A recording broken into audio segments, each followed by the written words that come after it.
Hello everyone, Grassman here, or Jack here. So I think I broke math. Um, Either that or I discovered something that just we hadn't discovered up until now. So, if you've seen number file videos, which I recommend you go maybe watch before and then come back to this video if you haven't. If you watch number file, 3 Blue and Brown, lots of different math YouTube channels, you'll know that there are different kinds of infinities. There's countable or listable infinity, and then there's uncountable or unlistable infinity. So countable means you can associate everything with a one-to-one value. So the integers, 0, 1, 2, 3. Technically the negatives are integers as well, I believe. I think, yeah. So even the negatives, you count them in the way of is that okay? Only shadows so well. You count them in the way of 0 is first, then 1, -1, 2, -2, 3, -3, and you just go back and forth, you alternate. But then there's uncountable infinities, which is in every real number. Because think, every number you have, you go from 0 to 1, but oh, you missed a half. Oh, you missed 0.01. You missed 0.000000000 on infinitely many later 1. You've missed that number. So there are uncountably many real numbers. Why is this blurry? Why? I'm trying to prove mathematics wrong. Why is it not working? Well, oh, this is supposed to be turned the other way. Hang on, will this fix it? Oh God, what do I do? Oh, it stopped. Okay, fixed. I look up at the light. What do I start over? Do I try and fix the? It's fixed. Perfect. Magic. Okay. I'm trying to prevent this from falling over. I'm tearing apart mathematics with just a complicated, a simple children's mat 3D box as my camera stand. Okay, so I believe I have found a way to list every real number, which should have been impossible.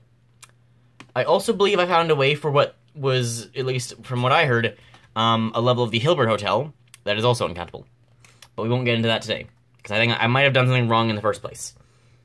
So, how can we list every possible number if there's infinitely many going more precise numbers? Well, we have to find a way to draw a line through it. A way that with a line, we can just that's how you get the fractions. You put the fractions in a grid, and then you draw diagonal lines through it. That's why all the fractions are countable. So I had to find a way to do that.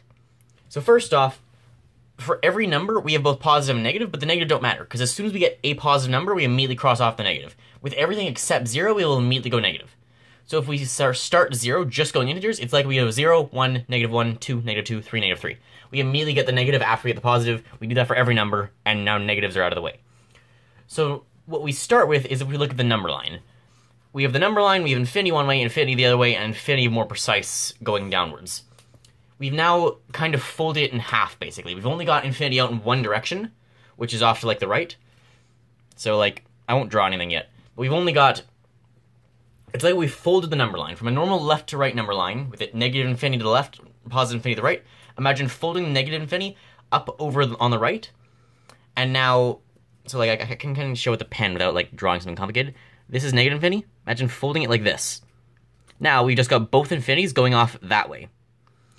And then we have infinitely more precise numbers going down, let's say. So now could we just draw a diagonal line through it? Maybe, but that is a bit complicated still. There's a simpler way I found. So what if we look at every single decimal place? And we cross off numbers at those decimal places as we go over with integers. So we are still sort of doing a diagonal method, similar to what was done with fractions. So we start with 0, which is in the top left corner of our folded infinity line with the preciseness going downwards. And instead of preciseness going downwards because it's complicated, let's just say below every integer is that integer followed by every possible decimal it could have. So after 0 is 0.1, 0.2, 0.3, 0.4, 0.5, 0.6, 0.7, 0.8, 0.9. And there is no 0.0, that's just 0. Hang on. Okay, so now I'm going to actually start drawing something. Sorry about the pause. So, God, it's blurry again. So we have our number line. Hopefully the blurriness will resolve itself. Goes like this. So that's off to... And the screen is blurry again. Great. Lovely. Thank you, camera. Okay, you can sort of see the arrows. I hope that'll resolve itself. I don't know. So this one, the bottom one goes off to infinity. This goes off to negative infinity. That's almost an 8. God, I swear. What if I, like...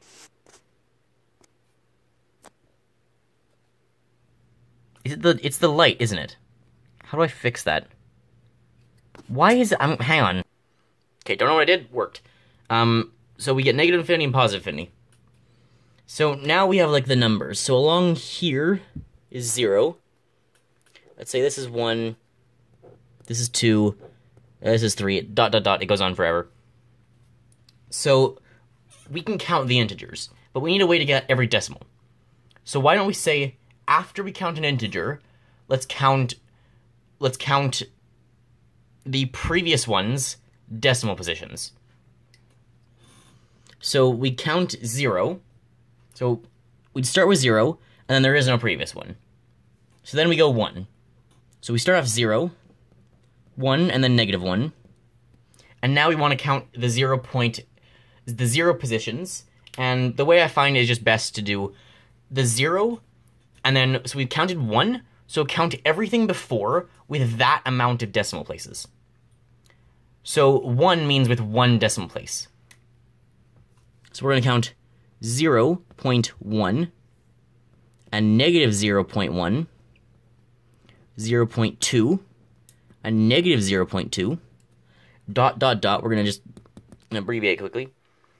We're going to get up to 0.9, a negative 0.9. Do we still see that? I'll go down a layer now. With negative 0.9. And then what would be next? It'd be 1. So we don't need to do 1. There is no... What, it'd be 0.0, which is just 0. So there is nothing there. And then we could, like, go... So now we kind of have, like, that wave pattern going. And now if we go 2, then we also get the 0 and the 2 decimal places, and the 1 and the 1 in the first decimal places. But we can just go 1 with the first decimal places. So we can get 1.1, and negative 1.1, and 1.2, and negative 1.2, and dot, dot, dot again, 1.9, negative 1.9, and then there's nothing else. We don't count, we don't go 2, we don't go 1.0, because that's just 1. And then we go 2. So now with 2, it gets a little bit more complicated and long. Move that down a bit. So with 2, now we're counting 2, and negative 2. Fun fact, I believe this is the most times I've had to pause a video in this short of a period of time. It's been 8 minutes, and that's 3 times. Okay. So 2 and negative 2. And now we're going to count everything with 2 decimal places. Unless we've already counted it. This is bending. So, now we have 0.01 and negative 0.01. I'm going to quickly abbreviate, dot, dot, dot. Now we don't count 0.1. We don't count 0.10 because that's just 0.1. So we're going to go 0.09, a negative 0.09, and then we're going to jump straight to 0.11, a negative 0.11. Still see that? Sort of. Move a bit more down. So now we've jumped to... So now we're doing everything with 2 decimal places. I'm realizing now I've explained this in like the worst possible way by jumping to the conclusion first. But we do the zeros with 2 decimal places. Then we do the ones with 2 decimal places, so like 1.01, negative 1.01. So we get everything with 2 decimal places. So we get all the 1s with 2 decimal places, and all the 2s with 2 decimal places. So, to show you where the actual pattern for this is happening, let's move it again. Let's go over here. So, we have our, we know which numbers we're doing, but I don't know if I've explained why exactly that works. So again, we have our, numbers up here, which is just like a straight line, because the negative infinity is just we're hitting at the same time. So, under 0, we have the 0.1 decimals, right? And under 1, we have the 1.1, and the 2.1, and the 3.1. Everything with 1 decimal. Under that, we then have everything with 2 decimals. 0.22. 1.01. You know, everything with 2 decimals. And it goes down like this. And so for every number we go over, we're covering something down. So after 0, it's just 0. We go everything with a 0th decimal place, which up to that point is just 0. For 1, so we start here. For 1, we're then hitting 1, and everything with a single decimal place up to that point, so here and here. Then we go 2, and everything, and... So this is where it gets slightly complicated, because we can't just run off infinitely far this way, where we go to infinity and we can't come back. So what we have to do is trick it.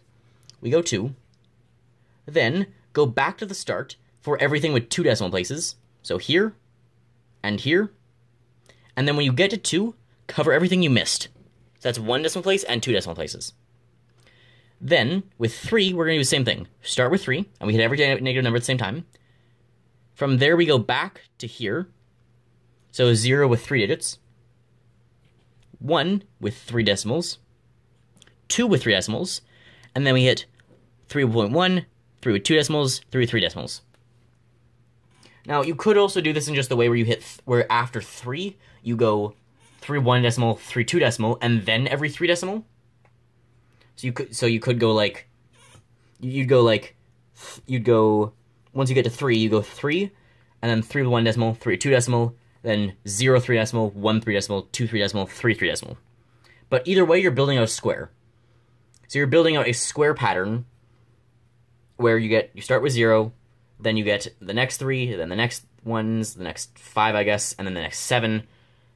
And so you get, as you climb out this way, you get everything you missed and the next row down. So you again have that sort of diagonal pattern, similar to what was done with the fractions. And as it goes out to infinity, you hit everything. You get, there's always that, extra one with a 0, but you'll hit that. Because you're going, however many decimals further. Well, that's just how many integers further.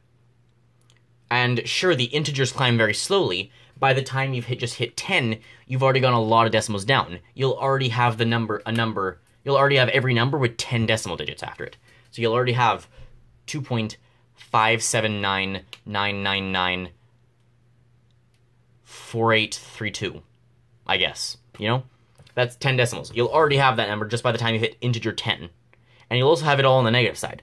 Because every time you write one of the positive numbers, with the exception of 0, because it's not positive or negative, every time you write a higher than 0 number, you write the exact same thing, negative, right after it. And so you do the zigzag on the positive side, follow the positives immediately by the negatives, which clears that side, and I think it works. And there's no, aside from infinitesimals, because the one exception might be the thing, you never really hit pi. Thing is, that's a weird number, because does pi count? It goes on forever. Pi is a ratio of fractions. Pi is a fraction, plus a fraction, minus a fraction, plus a fraction, minus a fraction. Pi already has infinite digits. And we will hit every infinite digit as you go on to infinity. If pi has x number of decimal places after it, and x is infinite, but if pi has x decimal places, then by the time we've hit integer x, we will have hit pi. So pi is infinite, but this can go to infinity.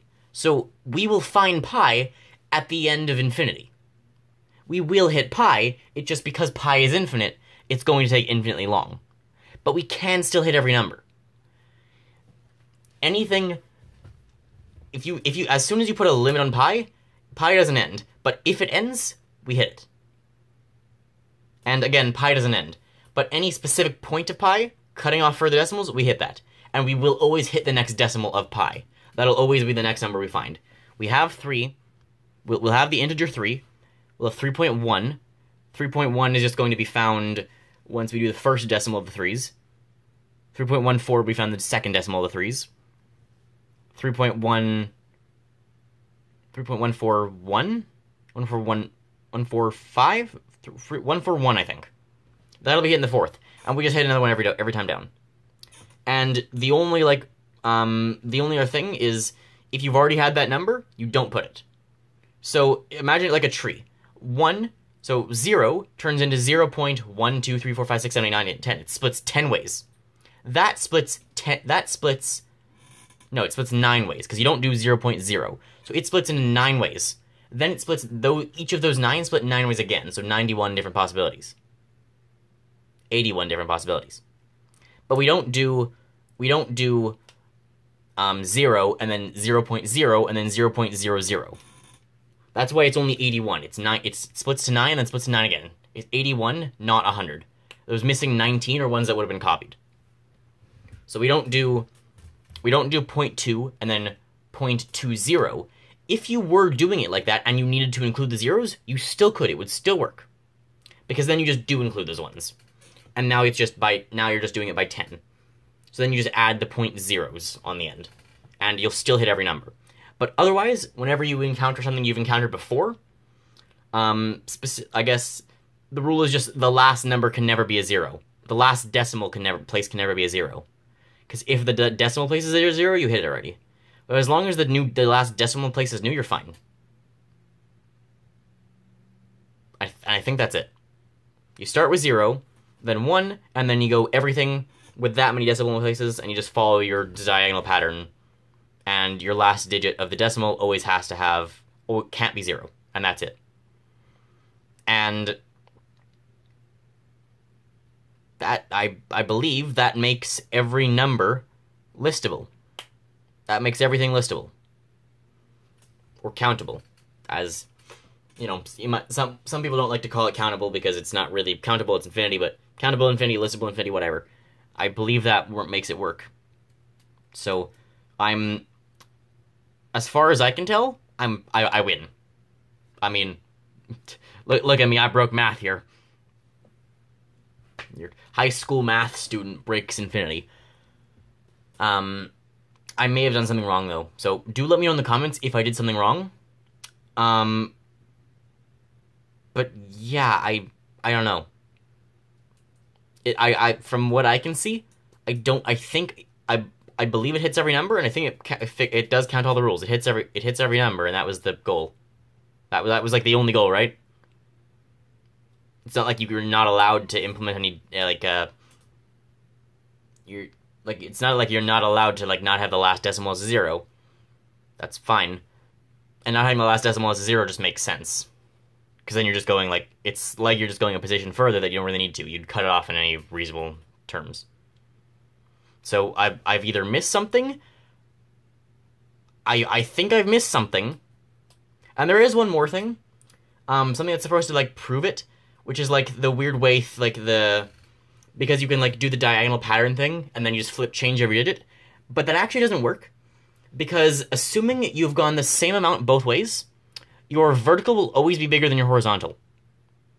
If I do it for 2 with two digits, for example. So base 2 digits, I have 1 and 2 that I can put in any way. I can have 1 1, I can have 1 2, I can have 2 1, and I can have 2 2. Or zeros and ones. So I say, okay, take this, flip it. That's gonna give me 2 1, but look, we already have that right here. It's always bigger on the vertical than it is the horizontal. And I believe it's by a power of 2. Or it's squared bigger. Because for every 1 over you add, you square how much further you're going down. So you add 1 position to the right, and you double the size, the far down as you go. So, like, you know, that example, it kind of works because you go out into infinity, but, like, it does only work if you accept that you're going to like need to have one infinity be significantly larger than the other infinity. With as soon as you set like if we just say infinity equals x, well, having an x number to the right, it's always going to be the amount down is going to be like 2 to the power of x. And x does not equal 2 to the power of x. We know that. So infinity does not equal 2 infinity. Infinity does not equal 2 to the power of infinity. 2 to the power of infinity is bigger than infinity. It will always go down faster than going across. So you would have to use more off to the right, which you're not using like this. You're not using the same infinity anymore. You're not using the same number, and that kind of breaks it. So while it's a cool trick, that should be proving it, I don't actually think it works. Because as soon as you stop counting anywhere, it fails to work. And you can say, well, sure, infinities, you never stop counting infinity, but now then it's just like a debate of what are we counting as infinity. But ultimately, if I found a way to count it, if I found a solid way to count it, I think that beats the proof of not being able to count it, because I can actually count it. I can actually count every number. But do let me know if I missed something. If there's any math experts or anyone who can like get in contact with a math expert to let me know what I did wrong, because again, I'm very sure I've done something wrong. I don't know. I'm not sure. I don't know if I'm like confident if I've done something wrong or not, but I'm still like questioning myself on that. But let me know what I've done wrong, if I've done something wrong, or if I'm correct here and I've broken broken what mathematicians thought infinity worked. Yeah, hope you guys enjoyed. If you don't understand math, good luck. I don't know if you're still here if you don't understand math at this point, but hope you guys enjoy, and I'll see you next time. Bye, guys.